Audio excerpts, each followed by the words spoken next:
Good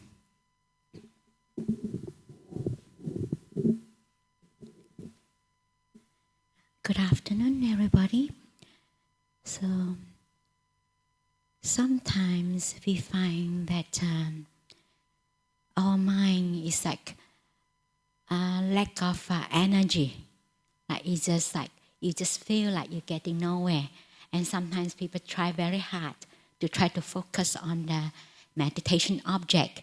And a lot of times people find that the harder they try, the worse. You know, the harder you try, and and then it leads to lots of frustration. There's a lot of people think that meditation is only on the cushion. What went before actually is important. Sometimes we have to look at what are the qualities that we need to develop to support our meditation. Actually, that is important. And a lot of people just tend to overlook. They think that, okay, yeah, well, I'm sitting on, and they jump on the cushion, and then they try very hard to focus and focus and focus. Sometimes that leads to lots of frustration. But you have to make some, create the condition, and you have to have those qualities to support your meditation. That is important. So that's why sometimes we need to reflect and need to check, investigate what are the qualities you need to develop to help you with your meditation. That is important. So in one of the teaching the Buddha gives to his monk, that the Buddha said there's the 5 factors that help to assist this striving, because we need to strive to arouse energy. Sometimes we need to have the energy to practice, even be able to focus on our meditation object. So we need to have that the energy, the inspiration, that be able to focus on our meditation object. So that is important. So the Buddha said this is the first factor, this striving factor. The Buddha said that is the faith, saddha. That is important, because if we don't have the faith, sometimes people only have the faith in the Buddha. So we reflect on the qualities of the Buddha. So the Buddha then this gives rise to the faith, but it's not the faith that the blind faith that we believe the Buddhas, that enlightenment, and he can help us to get enlightened. So that is without wisdom. That is not the kind of faith. It's not the blind faith. The faith that we have the complete confidence in the Buddha, the fact that the Buddhas get enlightened, me too, ourselves too, have the potential to get enlightened. We too be able to do that, because a lot of people tend to underestimate and overlook this faith, because this is really arouse the energy, the inspiration, because sometimes we need to have that to keep us going. Because every day, we meditate and say, the same whole breath is just so uninteresting. But sometimes we need to have some inspiration, the faith. So when we have the faith, we have this confidence in ourselves. So we reflect on the fact that the Buddha's enlightened, and it's possible for us to get enlightened. So if we don't have the faith in ourselves that we be able to enlighten, we don't bother to do the practice, isn't it? Since I can't, we can't get enlightened. Only the Buddha, only those special beings, they be able to do that. So why bother, to put forth effort, since I can't, So that's why it's important, if we don't have the confidence in ourselves, the faith in ourselves, that we be able to get enlightened. So we will not arouse the energy. Sometimes we know for ourselves, isn't it, when sometimes we have the inspiration, we have the faith in ourselves, we really have the heroic, energy aroused, then we really can see it. And that we need that sometimes, that to support our meditation. This is one of the factors. The first one, the Buddha mentioned faith. It's important to arouse the energy. And this kind of energy is different from the energy from pursuing the sensory pleasure, like getting what we want from the craving. Because that kind of energy actually is quite draining. Afterwards it leads you to, draining. But this kind of energy, like the energy come from faith, come from inspiration. This kind of energy actually leads you to peace. Leads you to peace. It's different kind of energy. It's not the energy from anger. When someone get angry because the energy, you feel alive. But why some people like to get angry? Because they feel alive. Make them feel that I'm alive. But afterwards, you feel really draining. Because it's just like the energy is just like borrow, And after that, you have to pay back. You feel really drained. So that's why we need to have this arouse, this energy to help us to keep going, to be able to focus. And also, the faith also helps us to overcome the fifth hindrance, that is doubt. Sometimes we have doubt whether I'm practicing correctly, whether that is I'm doing the right thing, then you have doubt. So you'll not be able to really focus your mind on the meditation object because of doubt. You're not sure. So you'll not be able to really apply your mind and focus on the meditation object. That's why it's important. It's help to not only to arouse the energy, and it's help to overcome the fifth hindrances, that is the doubt. So the second factor the Buddha's mentioned is very interesting. They said you need to have a relatively healthy body, to do the work. Just imagine if you are too sick, it's difficult, isn't it? So it's not that, because sometimes when people listen to the teaching, when the Buddha said, you don't attach to the body, and we're going to get old, we're going to get sick, we're going to die. And some people go to very extreme. They say, I don't care the body, I let go. So it becomes like attached to letting go. So they just, abuse the body. So this is not what the Buddha's meant. So we have to look after the body. And sometimes this is how the Buddha said that people swing from one end to another.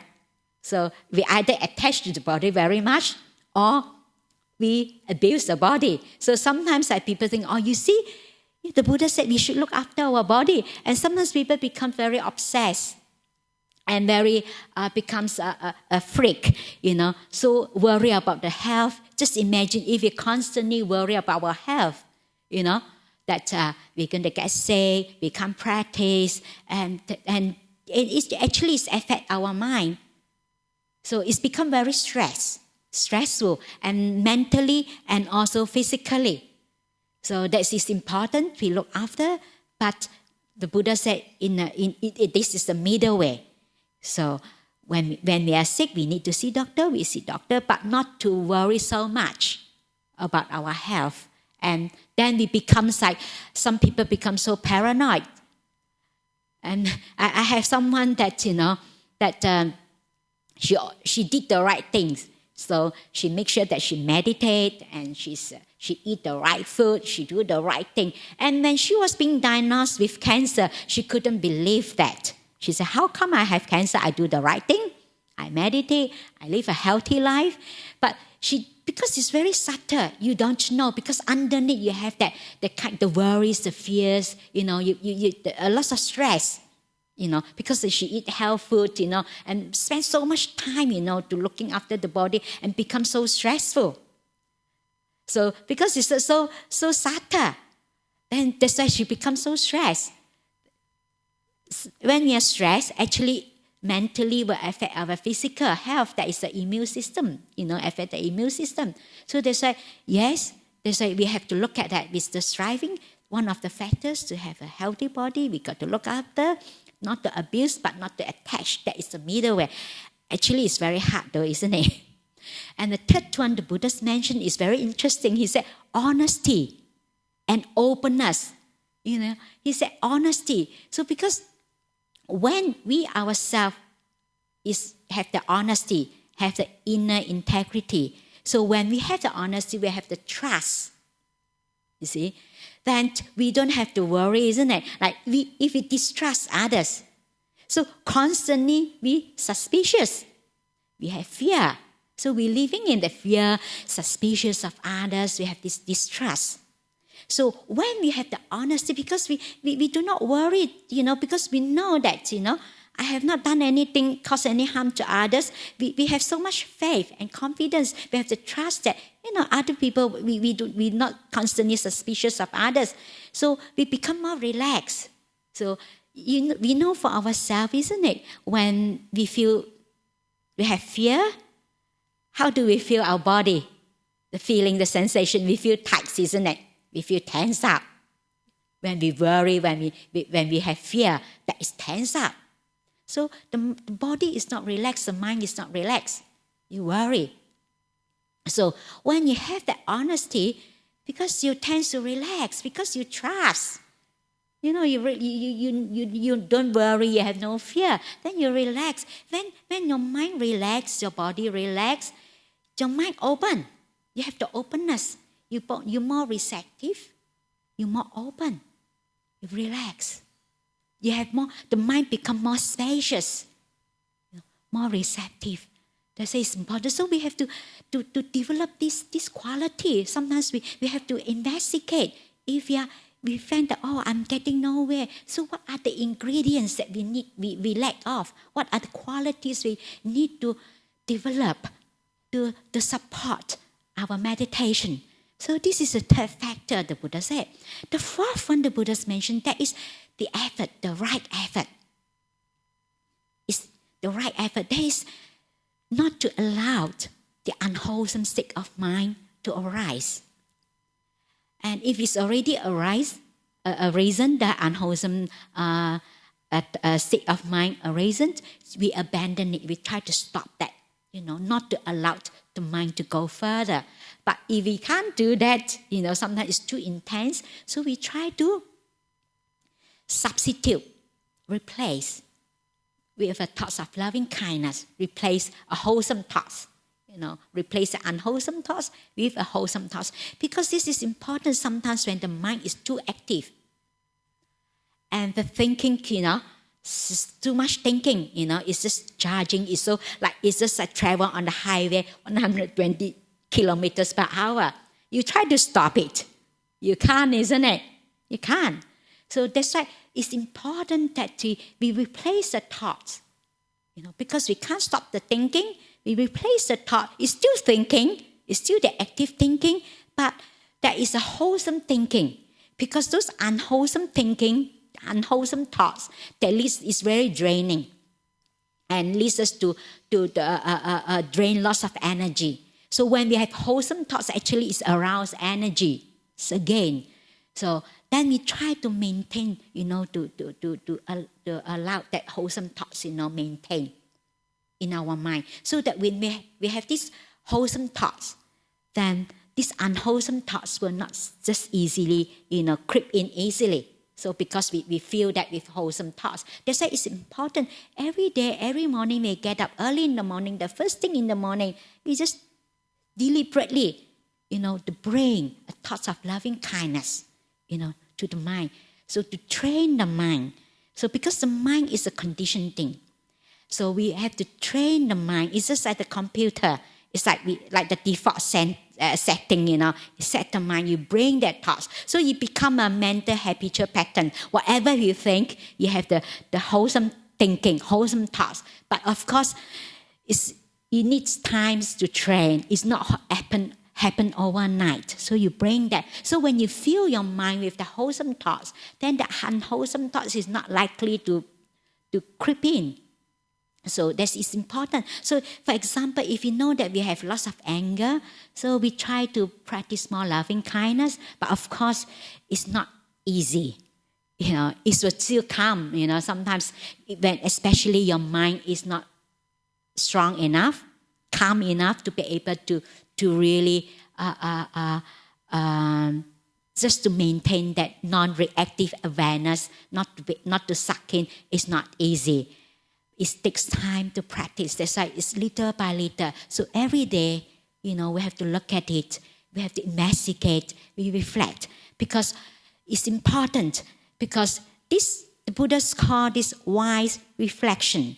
The wise reflections actually help us to develop mindfulness. Because the mindfulness have this, we remind ourselves because we tend to forget. So when we remind ourselves again and again, that is one aspect of that. Then it's develop this mindfulness to remember. So that's why it's important if you want to have a progress in your meditation to be able to really strive, arouse the energy to overcome sloth and torpor, especially sloth and torpor, and also the doubt. And these 5 striving factors is really useful. It's really helped you, to strive for your enlightenment, for your progress in the Dharma, in your meditation. That's why it's important that when we feel that sometimes that we have no progress, getting nowhere, we find that very difficult to focus on our meditation object. This is some of the qualities that we need to develop. We need to help ourselves. We have to create the condition to support the meditation. There's a lot. It's not only it's not only by one thing that I want to get enlightened. I want to practice it, and then it's not that. You have to create the condition.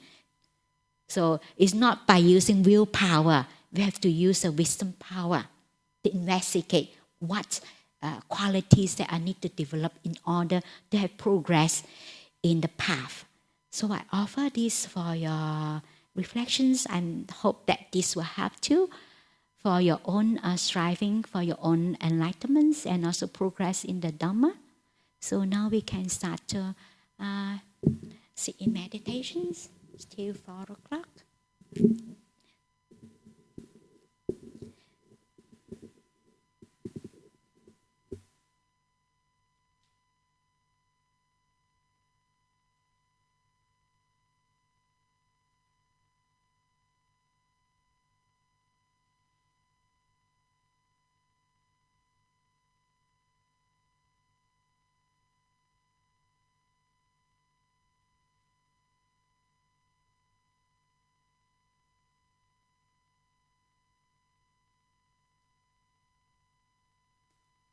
Just sit and just simply relax your body. Let go of the past and let go of the future. And bring your mind to this present moment of awareness.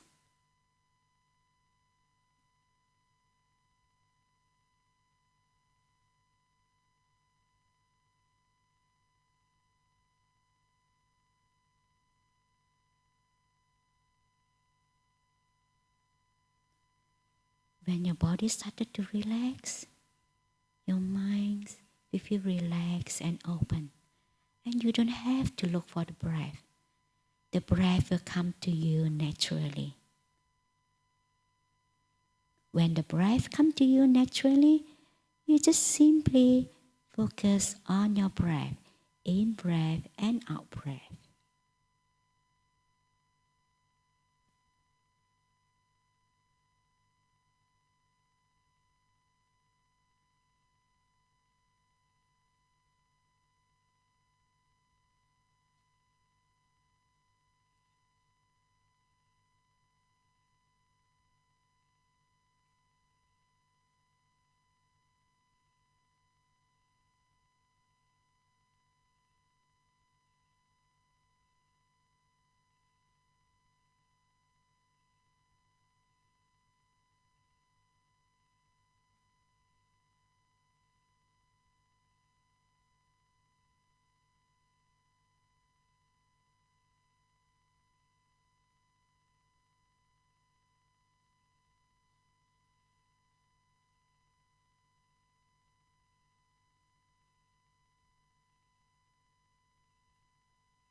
Any questions or comments?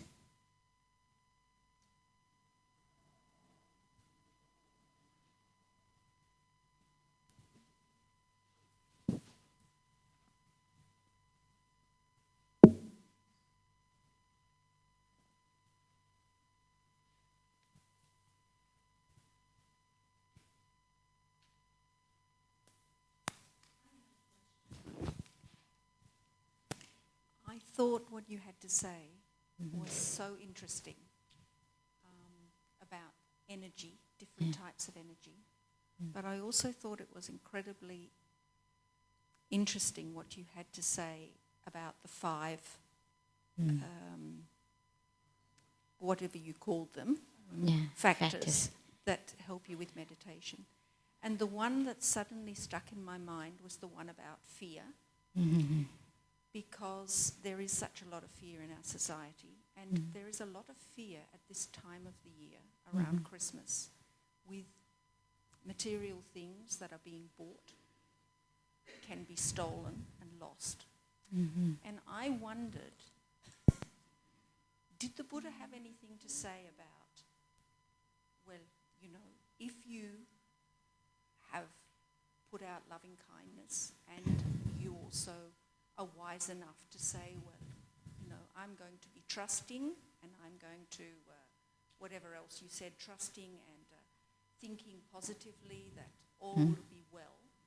Even when you do that, of course, the world is the world, and it's not always that nothing ever happens to you, no matter how well you have practiced your meditation. So did he have anything to say about how to handle it when you lose something that is... Because at this time we are buying expensive things, we are giving expensive things at times, and the thought of losing them sends us into a bit of fear, either in household things or even our cars and so on. Did you make any comments on that, other than that perhaps material things, perhaps if you lose it you didn't need it, I don't know. Okay. And yes, because this is how actually the sense of self, we constantly looking for security. Some people find securities in people, in relationship, and some people find securities in place. You know, only if I got this wonderful place, you know, I'd be safe, I'd be okay. And or some people try to find securities in material things. And that is the nature of this sense of self. You want to have the security. So this is how we've been again and again reborn in this samsara, because come from that the craving to be, and because of we need to have the securities. So the fear arises. We want to lose that. You know, that's why this is whole path of practice. It's a gradual training. There's no shortcut. So the reason why, like the Buddha said, one of the 4 foundation stones for for this path to enlightenment, that is generosity. Practice generosity is not because I'm a nun or a monk and I try to set how good it is to give things, you know, to monastery so that you support. Actually, it's ultimately you are the one who benefit. Because there is a gradual training of letting go. Because of we can't let go because we need these securities, you know. So these stages of letting go. So they said when we let go of our material things, that is the first, the causal level of letting go, the first step, you know. So if we can't let go of, you know, these material things, how can we let go of those more subtle, like greed, hatred, you know, all those emotions that are much, much subtle. So that's why we have to, you know, let go little by little. We cannot force the mind to say, let go, we can't. We have to let go of the causal defilements to a more subtle. So when we let go of the causal happiness, like the Buddha never denied that, you know, sometimes we got what we want. We have the happiness, we're happy. But the sort of happiness is very fleeting. It's not going to last. And that is the cause of happiness. If we be able to let go, so not to rely on the happiness that comes from getting things, then we have this happiness that independent. So the happiness within ourselves, this kind of happiness, actually the Buddhas really encourage us to pursue this kind of happiness. The happiness is not come from getting things or in relationships. The happiness then from outside, that dependence on the object outside, but rather independent within us. For example, we help someone, we feel happy. That kind of happiness. And usually this kind of happiness, the Buddhists call this wholesome happiness. When this wholesome happiness that leads to peace and calm. Like those happiness that are unwholesome lead us to more suffering. So we want more and more.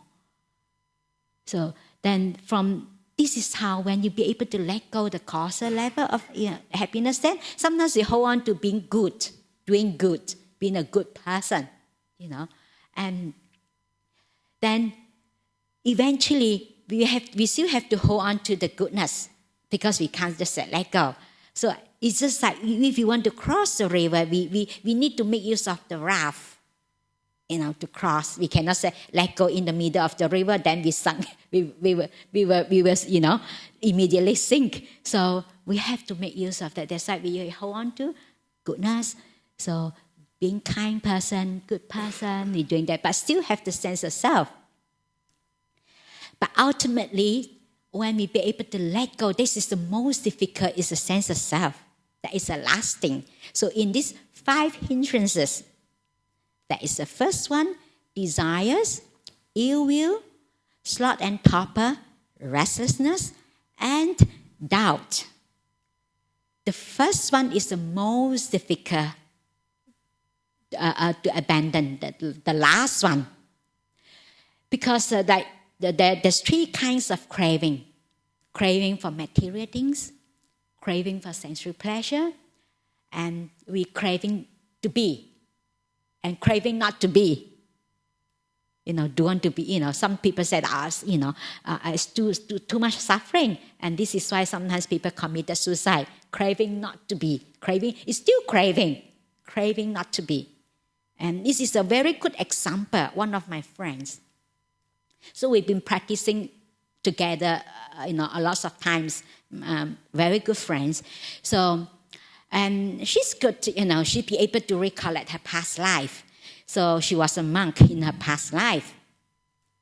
So because of she see the suffering, she said, I want to free of suffering. I want not to be reborn. And she practiced very hard.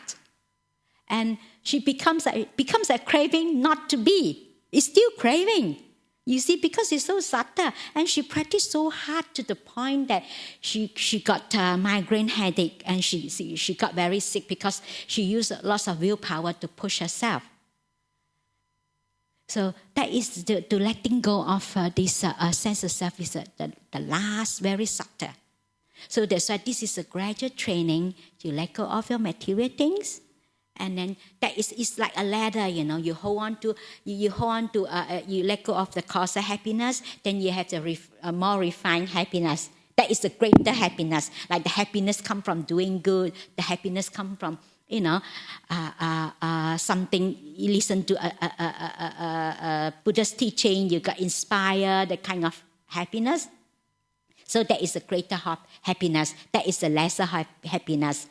But we still need, the Buddha said, to develop this wisdom. Actually, the happiness is come first.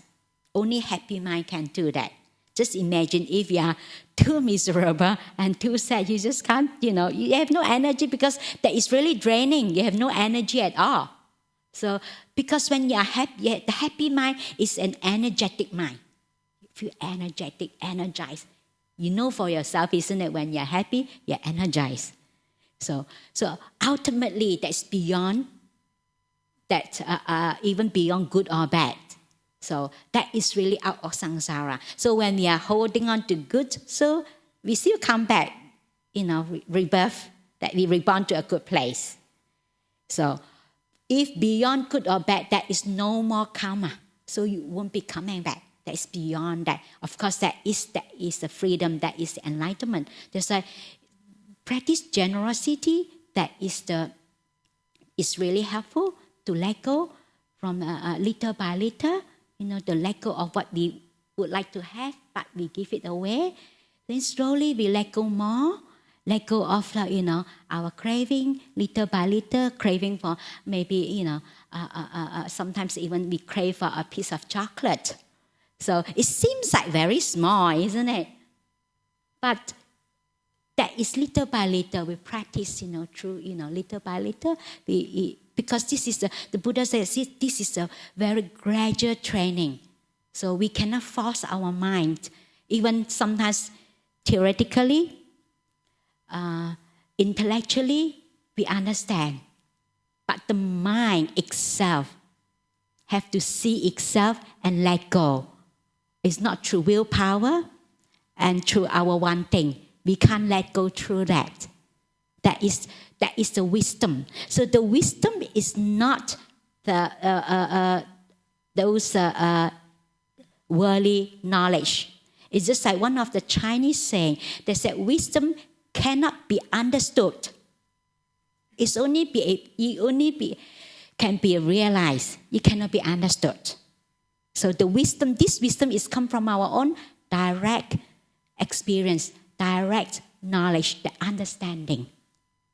That we realize it ourselves, the insight. It's not come from the books, it's not come from intellectual, from analyzing.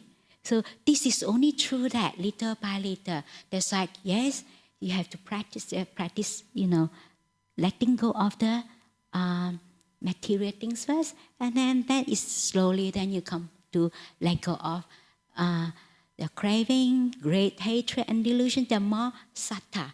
So there is a very gradual path. So I don't know whether it's answer your questions or make sense to you. I guess you're also saying that if you have it and you lose it, yeah. So what? Yeah. Somehow to still feel generosity for other people, not to be full of hate. Is that what you're saying? It's just to be able to understand this happens and not to take it personally, so seriously, or with anger and fear that it can happen again, because it can happen, but it really isn't a big thing. Yeah. It's only material things. Important. That's what you're saying, isn't it? Yeah, there's only material things anyway. And you have more happiness that you can't, you have more, those more refined happiness, greater happiness than this material, the happiness come from the material things. Okay. So, any more questions now? So, there's a question that during the meditation, when I notice that my mind is thinking, although I come back to watching the breath easily, the feelings of failure, of not being good enough, stay with me. So until the end of the meditation, I'm very sad and feel that I fail to meditate. How can I find a way out from that? So because of, it's again come back to the sense of self. We couldn't accept the fact that, because the one of the things that people have this should. I should be able to focus on my meditation object. I should be able. So that's come from the sense I should. So it's fine. Sometimes we have to understand, because this is a training. You have to train the mind. So it's going to happen overnight. At times we be able to focus, at times we can't. So that's why whenever we have this sense of failure, then we have to have this, bring out this loving kindness, that is to acknowledge that and to accept that. But the problem is we identify ourselves as a failure. So we couldn't focus on our meditation object right now. Doesn't mean that we're failure, because sometimes we have many other conditions, that leading to that. For example, like something happened in the family, let's say, and something quite traumatic. So, going on. Some of the past, emotion come up because it's there. And a lot of people think that meditation is all about always happiness. It's not. Because sometimes, for example, we have someone, they practice for a few days, was really calm, really peaceful. She really liked it.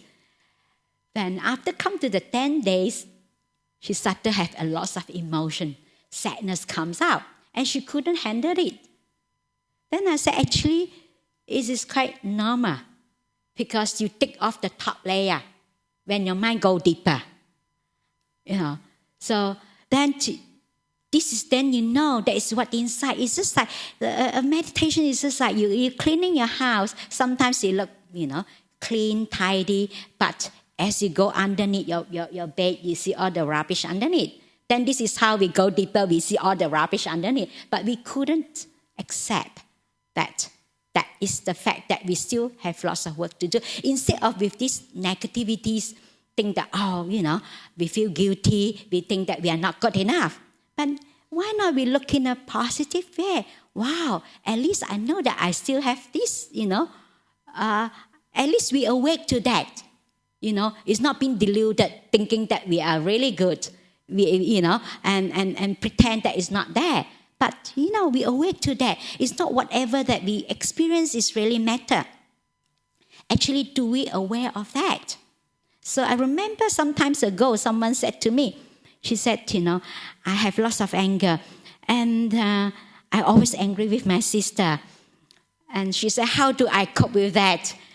And there's a younger, 16 years old. Then I look at her, I said, very good. And she was so surprised why I said that she's very good. I said, at least you know that you have anger. At least you're aware of that. At least you're awake to that. At least you know that this is something that you need to work with, rather than you're not knowing. Some people don't even know that this is something that they need to work with, that is the defilements there. That is to awake to that, to look at it, rather than to think that we fail. That is, again, it's come from the sense of self, We couldn't accept the fact that, we are not good enough. They say sometimes it's a very good mantra that Ajahn Brahm used to say. You keep telling yourself, it's good enough, it's good enough, it's good enough. So you become like a mantra. Because yes, a lot of people, they always think that they're not good enough. So if you think that you're not good enough, that you're not good enough. That is the negativity. That's why we have to change our attitude. But of course, it's not overnight. We have to develop this positive attitude. Because it's not, the attitude towards meditation is important. If we have to observe, we have this positive attitude, that is important. Whatever we do, we look at it in a positive way. Rather than looking at, I still have anger. At least, wow, it's still there. Oh, this is something that I need to work with. At least you're aware to that, Rather than you say, rather than I don't know. Rather than now I know that this is something that I need to work with. Rather than, thinking that, I'm still, I still have these defilements. I still have this anger.